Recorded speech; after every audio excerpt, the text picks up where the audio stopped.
Hello and welcome to the Game Changers podcast, where you'll hear from trailblazing, fearless women in sport. I'm Sue Anstiss, a founding trustee of the Women's Sport Trust charity and the founder and CEO of Promote PR, one of Britain's leading sports PR agencies. In this episode, you'll hear from Clare Connor, CBE, former England cricket captain and now much respected Managing Director for Women's Cricket at the ECB. On Clare's watch, the women's team were awarded professional contracts. Increased sponsorships led to a new competitive structure, and the England women won the World Cup in front of packed stands at Lord's.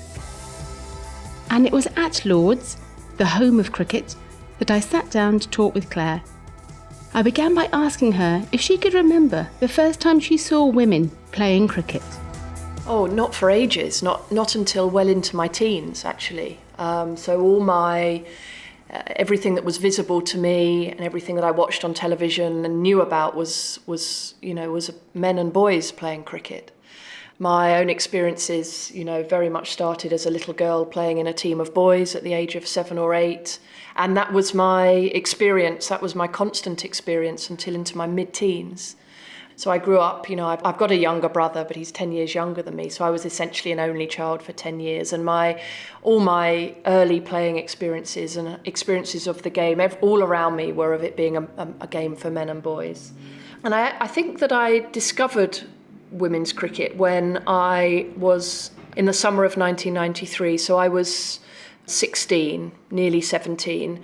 Well, that was when I think I first became aware that there was an England women's team that, played at grounds such as this at Lord's Cricket Ground when they won the World Cup final here at Lord's against New Zealand. A couple of years before then, I had trialled for Sussex girls and the Sussex women's team. So I suppose that's when I first started playing in girls and women's teams, but I had no idea, I had no clue of the structures or the pathways or what was possible until really I saw that England women's win in 1993 in the World Cup. And what was it about that drew you to cricket? Did you play other sports when you were at school? I did, yeah. I played lots of ball sports, so I played a lot of hockey and squash. I didn't like netball very much. I didn't like the standing still bit. So I played lots of cricket, hockey and squash. And what drew me to it, I've been asked that so many times, and I don't know if it was nature or nurture, but I just do remember being very, very little and listening to my family tell me stories of almost as soon as I was a toddler and I could run around, I was dragging a cricket bat that was far too big for me to do anything with, but I was just really attached to it. And I can remember from a really young age sitting on the doorstep and crying if I wasn't allowed to go to cricket with my dad at the weekend and not wanting to come back inside. And so I think it was somehow in me very, very, very young. And I had a close relationship with both my parents, but particularly it became very close with my dad through cricket. And I suppose like lots of lucky young children, or children who are lucky, I grew up really at our local cricket club, which was sort of this idyllic location in the South Downs called Preston Nomads Cricket Club. And I really did grow up there and had really lovely experiences there as a little girl. Yeah, I just love the sport, and it was something that I knew I always wanted to do. And I was quite good at squash and hockey, but cricket was definitely my thing, and it was where, even though I was a bit of a freak, I suppose, being the only girl in boys' teams for so long, it was where I felt comfortable and normal, and oddly, there's a real contradiction there, but it was where I felt at home, and it was where I felt I could really kind of express myself and thrive. And you played for a while for the boys' team, the men's team at Brighton College. So how was that received? How were you received by them as players and also by parents and so on? Because sometimes we hear a negative side of girls playing football and so on within boys' teams. Did you ever experience that at all? No, not really. I think it was difficult sometimes for my mum watching and being the mum of the only girl in the match and hearing some comments that I was odd, or who's brought this girl up, and she must, gosh, what were her parents like? My poor mum had to listen to that. Yeah, and also if I got when I got wickets, so when I got the wickets of their sons, I think she heard some not very nice comments, but I don't think it bothered her too much. In terms of how the other players accepted me, I think, when you grow up in one place and you grow up in a cricket club and in a team in a school on that circuit of club cricket and schools cricket, you essentially come up against the same people year after year, and you're playing essentially with the same group of teammates from the age of 7 to 17, which was, or 8 to 17. So I think at first it was abnormal and unusual, and it was a bit of I was the sort of the novelty factor within our team, but I think soon people became used to it, and like anything, once you prove yourself and that you're there on merit and that you're not a PR stunt or whatever, then you are accepted. I think it was difficult when when the boys at Brighton College, as I suppose when I got to sort of 15 or 16, probably 14 or 15, and the boys became sometimes a lot stronger and a lot more physical. That's when where I suppose I felt really tested. But I was accepted, considering it was so unusual. I was completely accepted. And when I look back on those times, I don't, even though, when I look at it rationally, it was odd, I didn't feel at all odd there. No, and I suppose I'm so lucky, because that won't be a common experience, I'm sure, or a shared experience with other girls or boys in similar kind of gender imbalanced environments. But I think that probably the love and support of my family and this real unbelievable support of the cricket coaches that I had around me just goes to show that is such a truism, that family and coaches and teachers are so important in young people's lives for making them feel that they can spread their wings and really thrive at something, and absolutely do whatever they want to do. And you were just a teenager, so your first one-day international in 1995 was that, I think. So how can you remember the time and how that felt, walking out representing your country? Yeah, it was all quite sudden, really. Like I say, I went from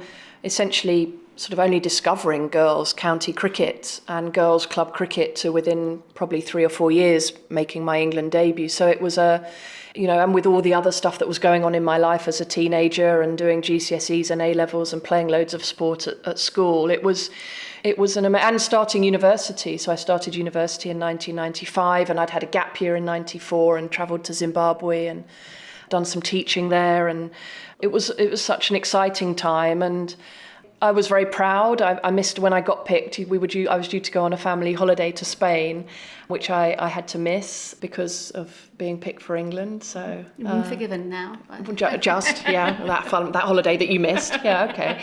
I think the big moment was starting university in the September 95, going up to Manchester to read English.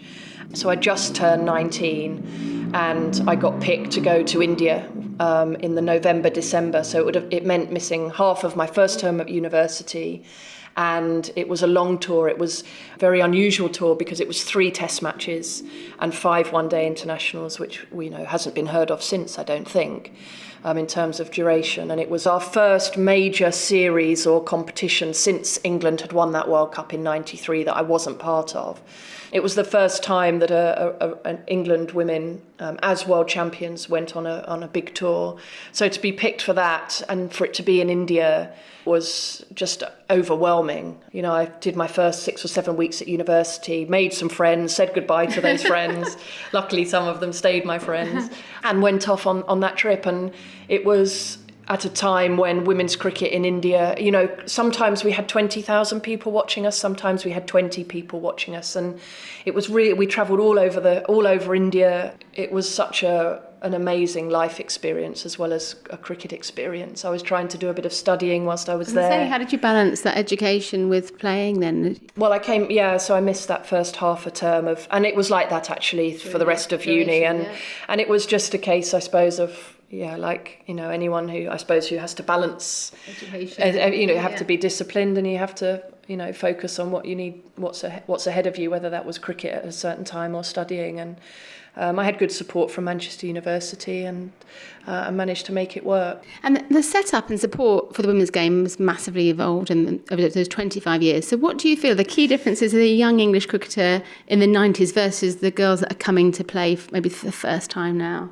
Oh gosh, well that's a kind of book in itself, I think. I mean, there is very little that's the same. I mean, it's a bat and a ball, and it's 22 yards, and it's, essentially the same laws and the same contest between bat and ball. But the cricket environment I grew up in, the women's and girls cricket environment that I grew up in the mid to late 90s, compared with now. I mean, firstly, I think the most important or the biggest difference is the visibility of women in cricket and women's sport more generically. I think the profile, we've all seen what's happened in the last decade, certainly since, I think, London 2012, with the profile and visibility of female athletes in individual sports and team sports really increasing, and everything that comes with that. So support, coaching support, science and medicine support, financial support, commercial support, the support of your national governing body, and a real drive to, that so many people are making such a massive contribution for women and girls to feel as welcome in sport. I think my experiences were very non-typical. I say that, I mean, lots of girls had to find their way into cricket through playing cricket with boys and men, obviously, back then. But I think where I was lucky was at every stage, I had unbelievable support and acceptance around me. And I don't think that will have been the common story over the last 20 to 30 years. But thankfully now, girls and women can see a place for them in sport, and that's on and off the pitch. We've got so much more still to do in terms of that kind of gender shift, coaching and volunteering and officiating and the running of sport.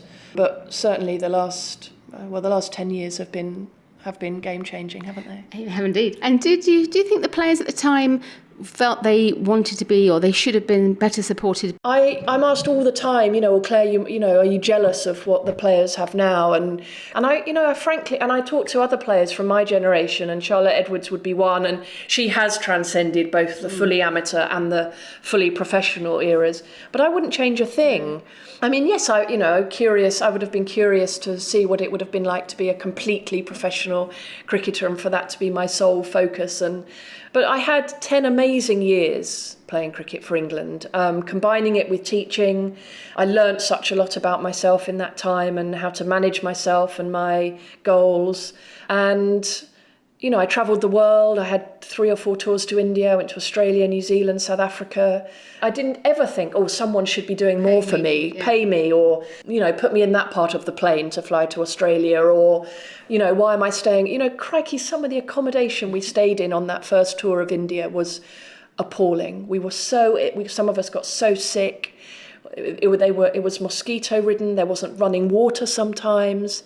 I mean, it was in no way fit by standards now to send an international team to.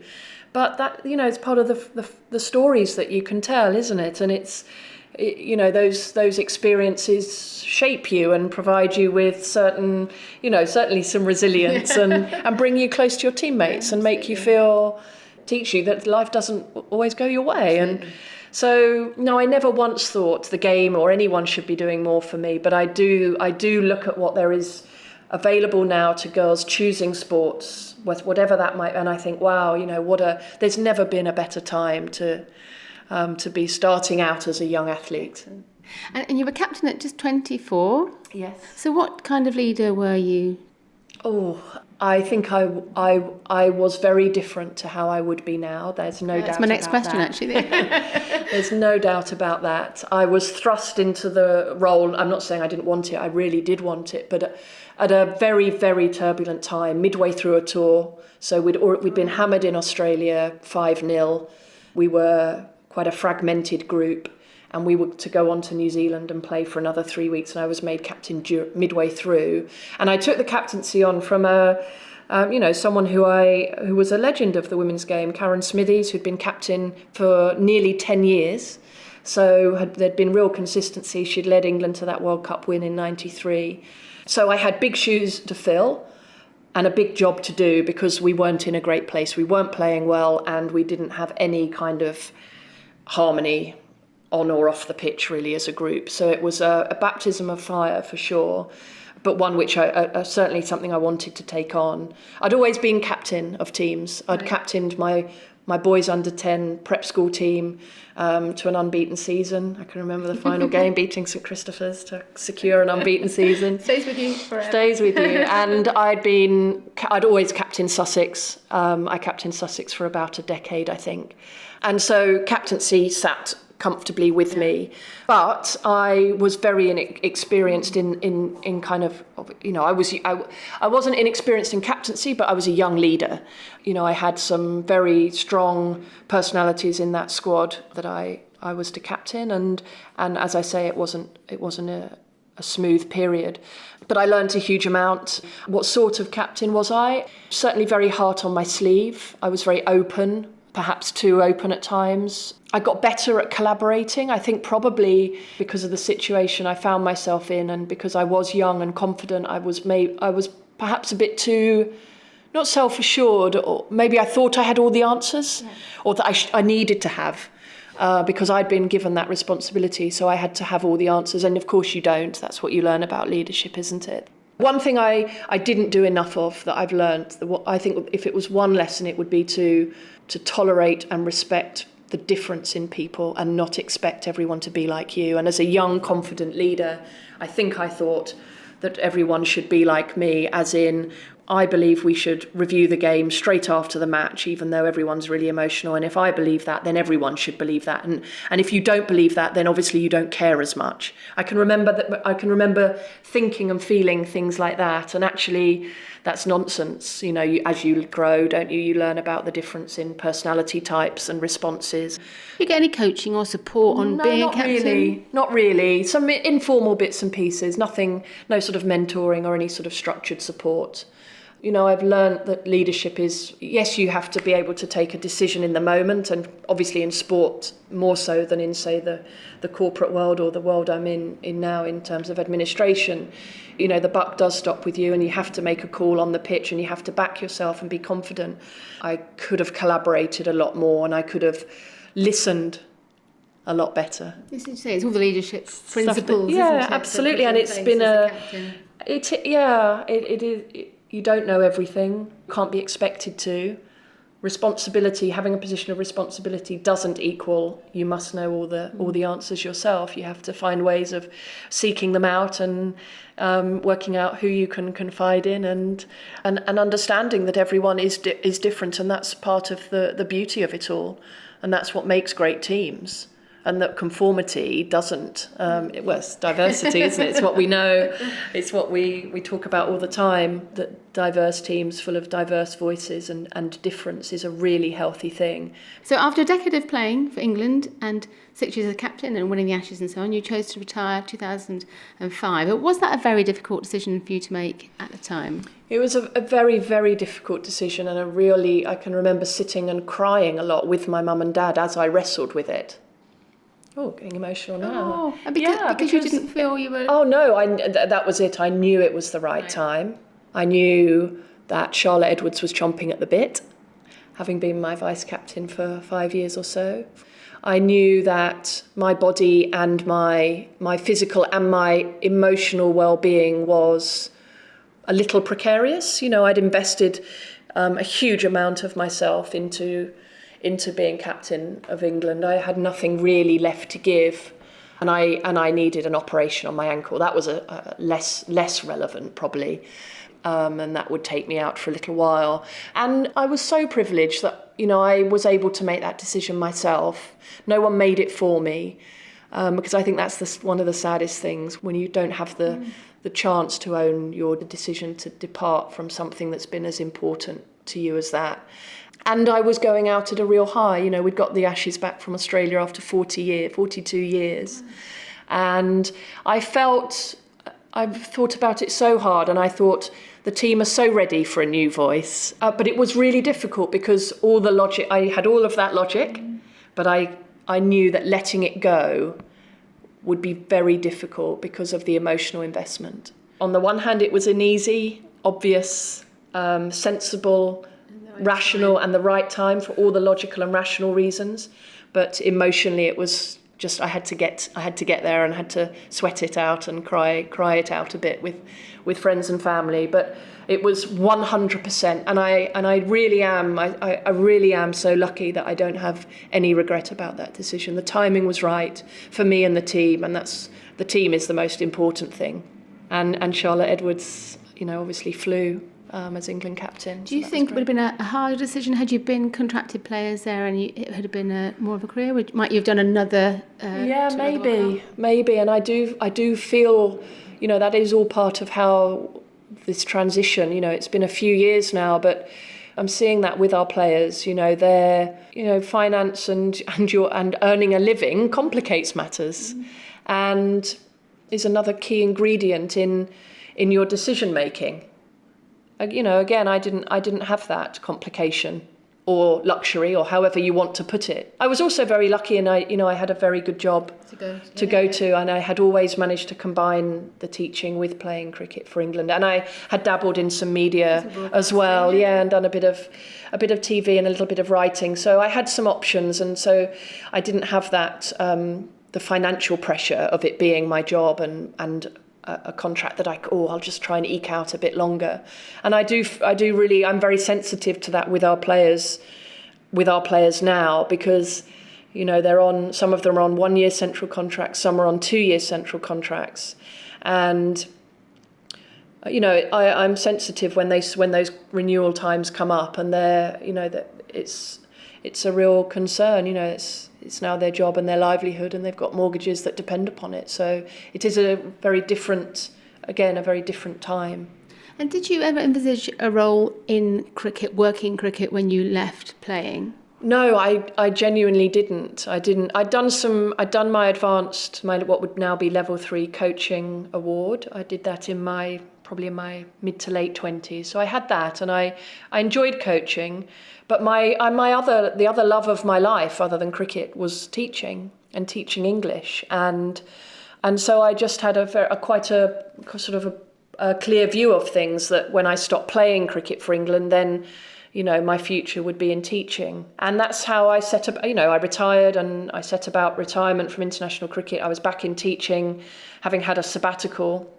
In my last 2 years, I did have a small taste of being a full-time cricketer, because I had a sabbatical from teaching for my last 2 years playing for England. But anyway, I didn't see myself going into cricket administration or sports administration.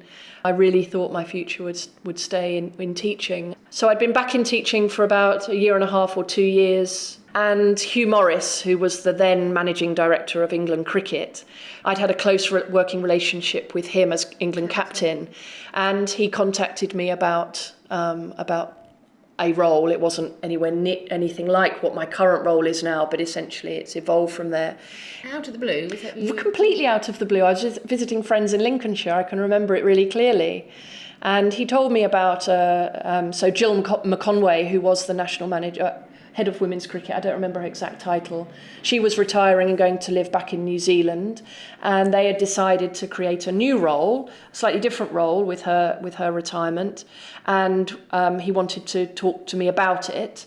And so we talked about it, and we met, and it was clear that it was going to have a real focus on development, and much more on the recreational game. And I said to Hugh, that's not where my skills will be. I don't think I'm cut out for that, and it doesn't feel quite right. Anyway, to fast forward a few weeks, they decided to create 2 new roles. Okay. So one was essentially a national participation lead, and one was what I took, which was the head of the England women's game and the talent system. So and building that from scratch, and building the kind of infrastructure around England and coaching and science and medicine and all of that provision, and working with our National Cricket Centre up at Loughborough. And I can remember coming to my job. I came with my mum and I walked down from St John's Wood Tube Station, and my interview was at 2:30 or whatever it was, and we stopped at Café Rouge on the corner, which has gone now, replaced by the Ivy Cafe, and we had a croque monsieur, and I sat with my mum, who decided just to come with me for the trip, and I said, I can't do it, Mum. What am I doing? I wouldn't even know where to start with a job like this. Oh, wow. And she said, you can stop that nonsense as soon as you like. You go for it, and you put your best foot forward and see how you feel at the end of it. And if they offer it to you and you don't want it, you don't have to take it. You've got a lovely job in teaching. But yeah, Hugh Morris did a good job, and gosh, I wouldn't change a thing, because it's been an amazing 10 years here. And looking across those 10 years, what are the achievements that there's so many, so much change has occurred, but what are the achievements that you're most proud of, do you feel? Well, I think a couple. So one would be, right up there would be these getting central contracts approved for 20 or so women, for this to be their sole focus. And I think, that enables you to make such a step change in performance and in working with that group of players. And alongside that moment was the first standalone commercial deal for women's cricket with Kia. Yeah. And they've been such lovely partners, so much more than a sponsor. They've been with us every step of the way since central contracts about 5 years ago, and then with the Kia Super League. Yeah. So they've been brilliant to work with, and it has felt like a real partnership. From an ECB and an ICC perspective, so with my ICC Women's Chair hat on, would be getting the ICC Women's Championship approved, which has enabled the top 8 teams in the world to all have an equal share of international cricket, rather than it being dominated by England, Australia, India, or whatever, and having a really meritocratic, equal route through to World Cup qualification. So we started that in 2013-14, ahead of the 2017 Women's World Cup here, and which we're now 60 or 70% of the way through in its second edition, ahead of the 2021 World Cup in New Zealand. And I think that was a key moment for the women's game globally, yeah, in terms of everyone being able to understand, and the less well-funded women's nations being able to get extra funding to be able to develop. And with that, the reason that's been so important is that with that commitment to scheduling and commitment that all of the boards have had to make, those top 8 boards have had to make, has come, obviously, because of that commitment, has come more investment and more contracts for more women around the world. And I think we needed that to be able to say, right, this is the route to the World Cup, and if we're to make that as competitive as possible, then we need as many players around the world to be full-time as possible. And then I think the other big development was the Kia Super League. I can remember getting approval at the board. I can remember Rachel Flint, obviously, who's not with us now, and her support and challenge in board meetings. It took 2 or 3 board meetings to get the Kia Super League approved. And I think that I'm proud of that, because it's changed the game. It came up with new ways of working, and counties working together. For example, the Western Storm with Somerset and Gloucestershire working together, or Hampshire and Sussex with the Southern Vipers. And it created new collaborative ways of working for a greater good. And obviously, as we know in sport, sometimes the politics of local interests can become so paralysing for other things that sometimes innovation gets stifled, or relationships are difficult because of local interests. And I think everyone approached the Kia Super League with a really unselfish, non-parochial mindset, and something really good came out of that. I think that's been a really interesting test case for cricket in how you don't have to stick to county boundaries. You can do things differently and take the game on. Yeah, and that's as and that's linked, isn't it, to the fact that essentially cricket has been a men's game in the main, set up for men, with all the structures around it, have been about men's cricket and professional men's cricket. And I suppose my whole time here has been about finding ways to change that. How have you dealt with those challenges of being in such a male-dominated sport? I think, it's a really good question. I think I had an advantage because, and it shouldn't be this way, but this is how sport works, and maybe other industries, I had an advantage because I'd played at the highest level. I was going to ask you if you hadn't played and had come in as a woman, would you? Well, hard to know. Cricket fan or really hard to know. I think I only know what I know, and I think being a successful England captain, you steal a march, and you've got 20% extra respect or credibility. I don't know this, but I'm guessing I did. It felt that way anyway. And it shouldn't be that way, because just because you've played and captained your country or a team at a high level doesn't make you a good cricket administrator. But it does give you, I suppose, interesting and valuable insights and experiences, and certainly I tried to put those to good use. I think, it's not easy. I think you learn a lot about yourself, like any job, but particularly when I think it leads to quite a lot of analysis about your character and, okay, how am I going to approach, I might feel so angry or so emotional about something. And I'm not saying that can't happen in other environments, and regardless of gender, but it's just been fascinating to reflect on how you do handle situations. And I think one thing is certainly presenting to the board, when the board used to be virtually all male, and sort of presiding over a very male sport, which thankfully has changed beyond recognition now, and is set to change even more with our strategy over the next 5 years, and the level of investment coming into the women's and girls' game from next year. But I think it's understanding, recognising that you've got to be really well prepared. You find a way, I think, to manage I think sometimes showing, like anything, sometimes showing some emotion is good and sometimes it isn't. I think you learn about how to let that manifest and when to try and suppress it. I think you learn when you need to be patient and when something just isn't acceptable. So there are times when, patience and the long game is what you're playing, and there are some times when, no, this isn't okay, and you can't let something go. So it's working out, I suppose, how militant's the wrong word, but how strong a position to take. And I suppose those are all lessons that everyone learns in whatever field or environment you're in. But I think when you're in a world where there is such a disparity between in gender, and when you are trying to really change our sport to make it more inclusive, and so that every woman and girl can see herself in it, that doesn't happen overnight. And so it's working out, I suppose, the pace at which you can move and influence. And, I was probably very slow to understand the politics and everywhere's got politics, hasn't it? So any advice to anyone listening would be try and understand the politics, and what have you got to accept? What can you work with?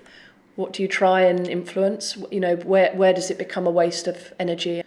I've been lucky. I don't think I've had enemies, but I've certainly had, working out how to get round some opposition. Yeah. What are the skills you need to call upon? And I was asked a really interesting question not long ago about, do you work out when to use your femininity? And that's an interesting one, because your immediate reaction to that is, well, no, I've never thought it. But we all know that whether you're male or female, you have to be charming. You've got to be different people. You've got to be different people in different places to a degree. And I guess I can't really interview and not talk about the World Cup and that amazing win. I was fortunate enough to be here that day for all that noise, and it was an amazing atmosphere, wasn't there? When you went into that championship, did you feel that England could win or were likely to? Definitely not likely to. I think you always have to have a belief that you can, I suppose, get to the final. We'd gone through a lot of change. We'd only had a new captain for a year, Heather Knight, after a decade of Charlotte Edwards at the helm. So we had a new captain who hadn't gone through anything like that before, that sort of profile or pressure. Our head coach had come from professional men's cricket, had only been in the women's game just over a year. We had lost some other senior players quite recently. So we were sort of in flux.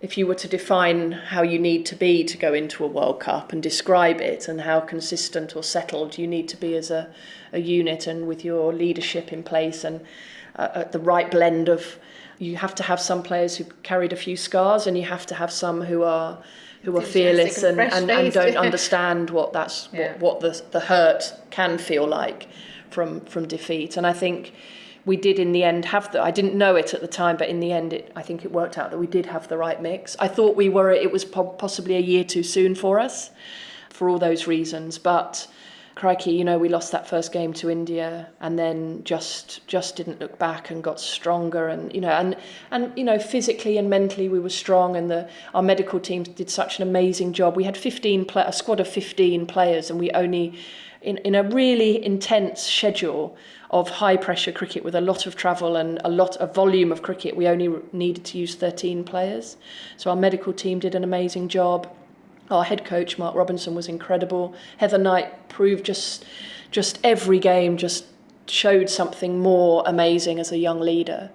And obviously key players, stood up at different times, whether that was Tammy Beaumont or Sarah Taylor or Catherine Brunt or Anya Shrubsole. Or Nat Siver, amazing, really came into her own as one of the world's best all-rounders. So, to go through that and to end up in front of a full house at Lord's, the ICC and Lord's had sold Lord's out before we even knew we were in the final, which to me is just shows the power of a home event, and the sort of the hopes of a nation hoping that you're in that final, perhaps. We snatched victory from the jaws of defeat, essentially, and I think, you asked me I didn't even mention it when you said, what are you most proud of? That, without doubt, as a moment. And I was able to watch the last 40 minutes or so. I'd done sort of official duties and a bit of hosting and hospitality, and been to the pavilion, been to the media centre, and been around and thanked people and seen people. And I had the last 40 minutes up in the tavern stand watching with my dad and brother. Let's say, what a 40 minutes. And my best friend from university. And went through every emotion. And it was incredible. It was absolutely incredible. And I'd never thought I would see a day like that. I guess moving on to the Ashes this summer, and not the result that anybody wanted, those players and the support staff team. Do you feel there's a positive coming out of that, in terms of, you alluded to the strategy, the new strategy moving forward, but where the women's game is going now? Do we need to have that disappointment this summer to know what we need to invest in? Well, I think all these are all such sort of speculative conversations, aren't they, that we always have in sport, and you always know things with hindsight, and it's a fabulous thing. Yeah, it is. And I think it showed us a few things that are uncontestable, that Australia and whether their performance in that 2017 World Cup was their moment. Because they didn't make the final and they underperformed. But certainly this Ashes series showed us that Australia have widened the gap. Now, whether that's because some of our players and our team performance has stood still, or whether we've moved at an okay pace, but they've flown in the last couple of years. Either way, something has to happen. And, fortunately, over the last year, prior to that defeat, we have been writing a new strategy to, as we're saying in our strategy called Inspiring Generations, our focus is on transforming the game for women and girls. And we've got some big, expensive and ambitious plans over the next couple of years at all levels of the game, whether it's clubs and facilities, or whether it's girls' county age group pathways, local pathways, or our new semi-pro domestic structure, and doubling the number of women who can earn a living from the game in the next 2 or 3 years. We were writing those plans, and I suppose the Ashes defeat has shown that we need those plans more than ever, and we need the investment and the focus that the game and the organisation is going to give to the women's game. So that's the good news. The defeat was obviously a huge blow. Certain players, lots of players, will be really disappointed with their performance. So it is such a great test, that multi-format series, and it's brutal because if you lose those first 2 one-day internationals and there's only 3 to play, and then you're straight into a test match with so much riding on it, and we play so little test cricket, it is a real test for those players, for their character and their skills and their resilience, really. So it was a very disappointing series. Fair play to Australia for how they outperformed us, and it just gives, I suppose, the good thing to come out of defeat is that it refocuses. That sounds bad because it sounds like we all needed a refocus, but it just sharpens your focus, I think, and it's a test for us all. It tests our resolve, and it tests, okay, well, what do we want to do about that, and how serious are we about the plans for the next phase of the women's game. And hugely positive last week with the Commonwealth Games 2020 announcing that the women's really so much that will be included in Birmingham. What impact do you feel that could have on the women's game and profile? It's very exciting. Potentially, Sue, even a bigger impact than winning a World Cup, I think, because the World Cup is your pinnacle event in your sport, but I think multi-sport games, like the Commonwealth Games and the Olympics, they sort of transcend that. And we see, don't we, different sports getting, these huge new reach, new audience, new following. And I guess the challenge is making that endure past the games themselves. It's the first time women's cricket's ever been in a multi-sport games. Men's cricket was in the Commonwealth Games in Kuala Lumpur in 1998 and not once since then. So it's a huge opportunity. I think cricket is the true sport of the Commonwealth. When you think of the likes of India and Pakistan and South Africa, and the prominent teams as well in women's cricket align really nicely to the big Commonwealth countries. And we're there on our own right. We're not an add-on to a men's tournament. And I think that gives us a really unique opportunity that women's cricket probably hasn't had before, because it'll be free-to-air television coverage in our time zone, in our country. We won't go into it necessarily as world champions because we've got the World Cup in New Zealand just the year before it. But to be able to go into a home games and compete on a different platform, really, and hopefully to lots and lots of millions, thousands and millions of new potential fans, and to show girls that's another really enticing or attractive thing about our sport, that we've got that opportunity to be part of a games aside from our normal cricket calendar. Really excited about that. And I'm assuming you were very involved in not making it happen, but in the bid and stuff? Yeah, it's been a joint. Well, I think the main credit, if you like, must go to ICC, because they've been working with the Commonwealth Games Federation for the last probably 2.5 years. Yeah. And then ECB got involved, I suppose, in the last 3 or 4 months of 2018. So we then joined forces from a logistics and pulling the bid together. And that was very much led by ECB and ICC jointly, with obviously us, and then some key folk from ICC from Dubai came over, and we presented to the Birmingham 2022 panel up in Birmingham, and that was a joint ECB ICC panel presenting.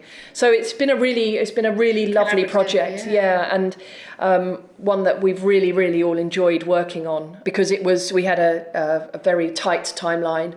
It was during the Women's T20 World Cup as well in the Caribbean at the time, and so we were all involved in that, and it was one of those kind of projects that I think you make a few friends for life in those situations, because you're really reliant on everyone pulling their weight, a little team. We were all on different time zones. We had the Dubai people, and some of us were out in Antigua at the World Cup, and people here in the office in London. So, but we got it over the line, and really looking forward to that. Last year, you sort of ruled out interest in applying for that role within the men's game. And I think at the time... Ruled it out. Sorry. Yes, you ruled it out. I think you said that you felt the women's game was really on the eve of something very special. I think talking to you, we can hear all that's happening at the time, we didn't maybe know about the strategy and all that was coming there. So in the future, do you think you would wish to work across the male and female sports? I'm not sure. I think I would just have to see kind of how I felt at the time, really. I think I have given it lots of thought, and I being completely honest, I think my identity is very sort of tied up in this role, and that's, in many ways, that's really good, and in some ways, maybe not so good. It means, I think taking on this new role that I've taken on since the start of this year, so my role for a period was Director of England Women's Cricket, and now my role is Managing Director Women's Cricket, so it's a much broader role, in line with the strategy and in line with our ambition to transform the game for women and girls at all levels. So I feel that's certainly a sort of a new lease of life and a really new, much bigger challenge with, I can't even work out the percentage increase in budget, but the board have approved £20 million to this area of the strategy in the next 2 years, with a view to, if all goes well, and with a view to that becoming 50 million over the period of the strategy, so over 2020 to 2024. So, I've got this huge sense of responsibility, new responsibility to make that investment pay dividends for women and girls at all levels. And I have been historically very focused on the elite end, and maybe to the depth, as an organisation, we have kind of nailed our investment and our approach very much around England Women and the Kia Super League, and building that infrastructure around high performance. And I think it would be fair criticism to say that we haven't spent as much time on the grassroots of the game and the pathway and schools and clubs. And so I've got now the opportunity to make sure that we do that, and we'll be reorganising ourselves structurally in terms of people to match the investment and the strategy to do that. I suppose at the moment I feel that I've got a big new opportunity in the women's game, but which is a core. It's a 1/6. We've got 6 core pillars in the new strategy, and it's one of those 6. So, for the moment, to answer your question, I still feel hugely committed to making the game as good as it can be and as inclusive as it can be for women and girls. If other roles appear down the line, which are in men's sport, men's cricket, men's sport more widely, or both, then I'm certainly open to them. But I just think whilst this is such a monumentally exciting time for women in sport, and particularly cricket, with this opportunity, then certainly my commitment and my focus will be here for the next couple of years, I think. And there's sometimes an assumption, isn't there, that working in men's sport is that pinnacle for the professional in our sector. Do you feel that's the case? Definitely not. No, and I've challenged myself a lot on this. Yes, it's more in the spotlight, more money attached to it, more commercial, maybe commercial becoming to work with bigger budgets and more profile, and to be the bigger brother. But if you challenge yourself on why you go to work, and at the moment, do I think I could make a difference or get the fulfillment or find the same meaning in men's sport? At the moment, I don't think that I could. I'm not saying that wouldn't be the case in the future, or a different role wouldn't present that. But I think women's sport is where to be, is where you can find all of that, because women's sport collectively, not just women's cricket, is on the eve of such a game-changing time, and to be part of that, and to be really part of making sport more visible, more accessible for 51% of our population, who previously have never seen themselves as having that opportunity or right or access. I think that we need to flip that debate. I wholeheartedly disagree with that mentality that it's somehow better to be working in men's sport. Surely it's better to be working where you feel, where can I make the most difference and try and make the most impact and take something forward. And at the moment, that's in women's sport. What an extraordinary woman. I'm so grateful for Clare's honesty In sharing her thoughts with me, you can just feel her passion for transforming women's sport. Please let me know what you think about the Game Changers podcast. You can leave a review and give us a rating on Apple Podcasts, or message me on social media at Sue Anstiss. If you could spread the word about the Game Changers podcast across your own networks too, that would be brilliant. And why not encourage your family, colleagues and friends to listen? To make sure you don't miss out on future episodes, please subscribe to the Game Changers, and you can find out more about all my guests from Series 1 and 2 at promotepr.com/gamechangers. Next week, I'm talking to Anna Kessel, MBE, from The Telegraph, the first ever women's sports editor at a national newspaper, the co-founder of Women in Football, and the author of one of my all-time favourite books, Eat, Sweat, Play. Anna talks openly about the sexism faced by females working in sport, why the profile of female sport matters so much for women and men, and how things are changing for the better. I just think if you grow up as a girl, it's almost like there's a room in your house where you're not allowed to go in. That's how I see sport in life. And I think we cannot live a whole and complete life. We cannot really play a full role in society as long as that's the case.